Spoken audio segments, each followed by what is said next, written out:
Okay, so let's start with Why a Butterfly Can't Love a Spider. Opening song on the whole album. I like the title. First off, that's the thing that kind of caught it for me. Two very contrasting things: butterfly, spider. Butterfly, very pure, very beautiful kind of thing. Spider, a bit more vicious, a little bit of a darker side to it. Yeah. So, is that kind of the feel of the song? Yeah, the idea is, lyrically, it's all about just those toxic relationships that you can find yourself in sometimes, and how two things, no matter how pretty they look together, they just shouldn't. They just will never work.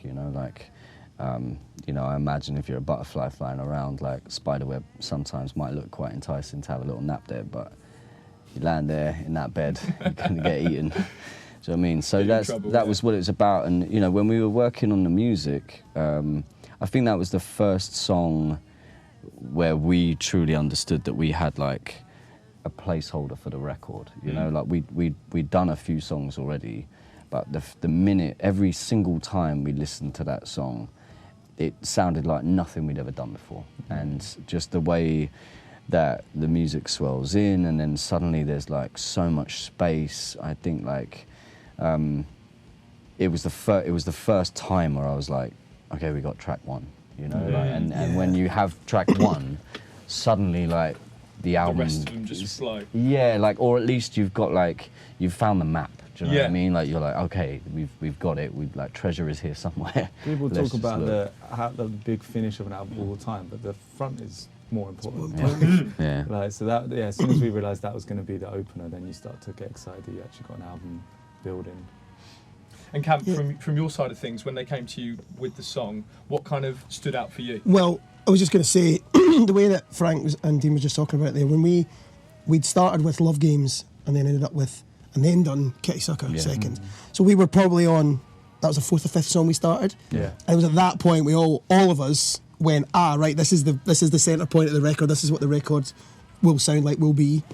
And because Love Games is so sort of almost soulful in a way, and then Kitty Sucker is just like a punk rock tune. Yeah. So we were like, how are we going to, that was a point of difference I think for all of us, and we all had the conversation about it when we did it, because we just, I don't know, it was one of those tracks that, especially when we got the mix back from Al, it was like, it felt, it was just like brutal. It took my head off. Whoa, it's brutal. There's so many times that I'd be at home and I'd just get an email like, I've got a mix in, and I'd be like, I can't listen to it right now. I'm too fragile for this.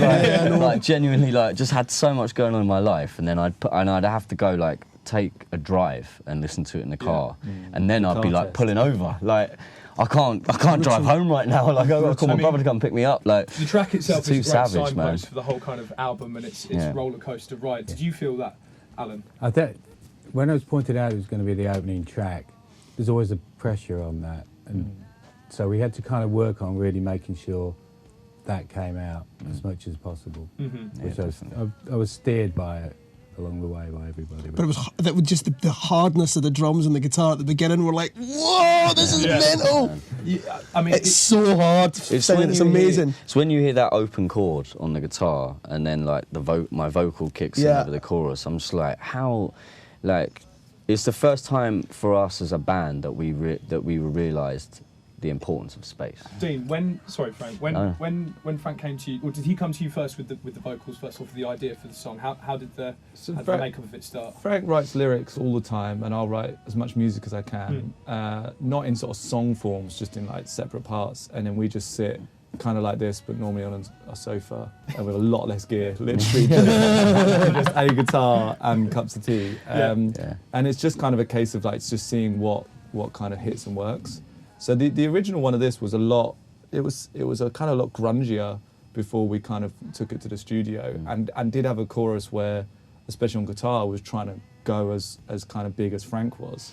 So this was one of the first points at which I think with Cam's sort of lead, he was like, just hold, like let the vocals soar, and then save it for maybe the bridge.